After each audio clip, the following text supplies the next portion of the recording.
మీనరాశి వారు ఆదివారం అష్టమి తిథి సందర్భంగా, ఆదివారం పూర్ణిమ సందర్భంగా, ఒకవైపు ఏలనాడు శని ప్రారంభ సంచార స్థితి ఉన్నప్పుడు ఎలాంటి విధులను పాటించాలో ఈ వీడియోలో సవివరంగా సంపూర్ణంగా తెలుసుకుందాం.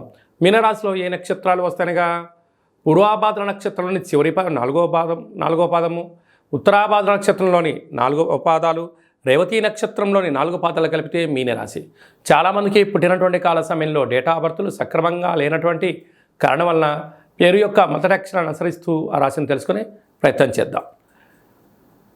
ది, దుమ్, షం, జా, ధా, దే, దో, చా, చి అక్షరాల వారందరూ కూడా మీనరాశి జాతకులే. మీనరాశి యొక్క అధిపతి దేవగురు బృహస్పతి. వీరికి రాశిలోనే బుధాదిత్య రాజయోగం, రవి ప్లస్ బుధుడు, రాహు సంచార స్థితి, 2వ స్థానంలో గురువు, 7వ స్థానంలో కేతువు, లాభస్థానంలో ఉండబడిన వారందరూ కూడా వ్యయంలో సంచారం చేయడం వలన కుజుడు, శుక్రుడు, శని సంచార స్థితి ఉండడం వలన ఒకవైపు ఎలనాడు శని ప్రారంభము, వ్యయంలో కుజుడు, రాశిలోనే రవి బుధ రాహు సంచార స్థితి ఉన్నప్పుడు తొందరపాటు నిర్ణయాలకు ఇది సరైన సమయం కాదు. వృత్తులలో కానీ, ఉద్యోగాల్లో కానీ, వ్యాపారంలో కానీ అనేక రకాలుగా ఇబ్బందులు పొంచి ఉన్నాయి.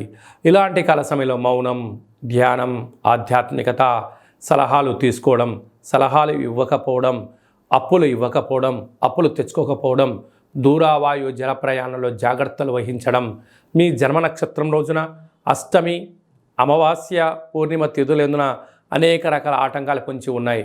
ఇలాంటి కాల సమయంలో రురుకాళభైర స్వామి యొక్క పూజ, రురుకాళ స్వామివారి యొక్క సౌభాగ్య మడుపు హోమంలో పాల్గొనడం సకల అష్టకష్టాలు తొలగిపోయి అష్ట ఐశ్వర్యాలకు స్వాగతం పలుకుతారని చెప్పి గుర్తుపెట్టుకోవాలి. స్వయం వృత్తులు, సేవారంగాలు, వ్యాపారాలు, సాఫ్ట్వేర్లు, ఉద్యోగస్తులు, నీటితో కూడుకున్న వ్యాపార కార్యకలాపాలు ఆచరించే వారందరికీ కూడా చాలా శుచి, శుభ్రత, నియమ నిబంధత, బాధ్యతగా ఉండగలిగినట్లయితే మంచి కాలం ఉందని చెప్పి గమనించాలి.